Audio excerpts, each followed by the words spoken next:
Studebaker built three classic cars, then made them disappear. Studebaker was once a proud name in American automotive history, bold, stylish, and ahead of its time. But behind the scenes, the company was struggling. As competition grew fiercer, some of its most exciting cars were built and then quietly erased. Here are three classic Studebaker cars that came and went before the world really noticed. They were beautiful, weird, and in some cases way ahead of their time. But today, they're all but forgotten. Support the channel by subscribing, and liking your support keeps us going. Don't forget to hit the bell so you don't miss future episodes. Thank you. Number 3, 1950 Studebaker Champion Starlight Coupe. Ugly or ahead of its time?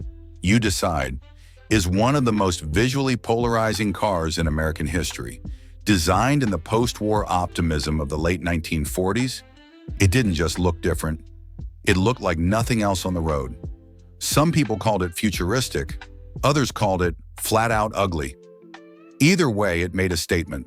Studebaker was ahead of the curve. While the big three were still selling heavily updated pre-war designs, Studebaker introduced a radical new shape. A long, bullet-shaped body, a low stance, and most famously, a wraparound rear window that gave the Starlight Coupe its unforgettable profile.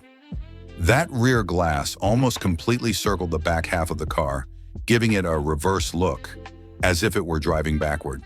To some, it was a bold, jet-age experiment. To others, it looked just plain wrong. Critics mocked the Starlight Coupe's design. Jokes circulated that it had no front or back. Some even called it the car that couldn't decide which way it was going. But behind the looks was a solid, reliable machine. Its inline-six engine was economical, and it handled well for its time. Despite the mockery, Studebaker stuck with it, because the design turned heads. And over time, that same radical styling has earned the car a kind of retro respect. What was once called ugly is now iconic. Today, the 1950 Champion Starlight Coupe stands as a reminder of a time when American car makers dared to take real risks. It may not have been beautiful in a traditional sense, but it was original, and that's something many cars today can't claim. Number 2, 1953 Studebaker Commander Starliner. Too beautiful too soon. The dream car that got overlooked. The 1953 Studebaker Commander Starliner wasn't just a car, it was a design revolution. At a time when most American vehicles were still heavy, boxy, and overchromed, the Starliner arrived like something from another world. Sleek, low, and strikingly modern. It was a car that should have changed everything, but didn't. Penned by famed industrial designer Raymond Loewy's team, the Starliner Coupe featured clean lines, a low roofline, and almost European elegance. Compared to the bloated sedans of the era, this was a vehicle that looked 10 years ahead of its time. In fact, the design was so advanced that Ford's own designers privately admitted they were shocked when it debuted. But Studebaker's brilliance didn't translate to dominance. Why? Because while the body was cutting edge, the mechanicals were traditional. The Commander Starliner used a 232 cubic inch V8, making around 120 horsepower. Solid, but not spectacular. Build quality issues, supply chain problems, and a lack of dealer support hurt its momentum. It was also priced a bit high for the average buyer. So even though the Starliner's shape went on to inspire generations of car designers, its commercial impact fizzled.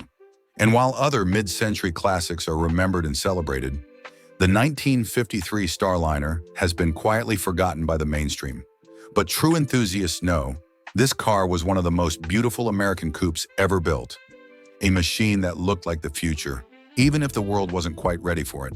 Number 1, 1956 Studebaker Powerhawk, a muscle car before its time.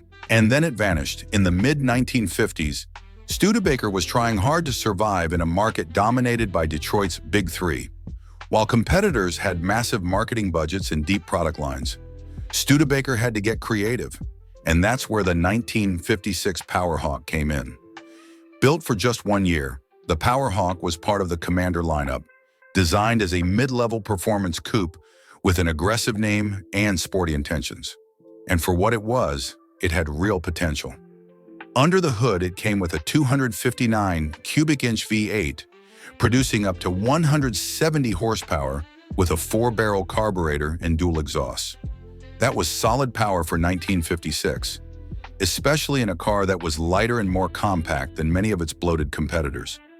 With available overdrive or automatic transmission, the Powerhawk was aimed at young drivers who wanted speed without the Cadillac price tag. Visually, the car had clean, simple lines, and it inherited some of the same graceful styling from Raymond Loewy's earlier Studebaker coupes. But unlike its sleeker siblings like the Skyhawk or Golden Hawk, the Powerhawk was more restrained, less flashy, but still sharp. So what went wrong? Timing, branding, and internal confusion. Studebaker had too many trim levels with similar names: Champion, Commander, President, Skyhawk, Powerhawk, Golden Hawk, and customers got lost in the shuffle. Sales lagged and Studebaker killed the Powerhawk after just 1 year, folding its place into the better-known Hawk series. The 1956 Powerhawk didn't fail because it wasn't good. It disappeared because Studebaker didn't have the muscle to fight Detroit, and that makes it one of the most overlooked American performance cars of the 1950s.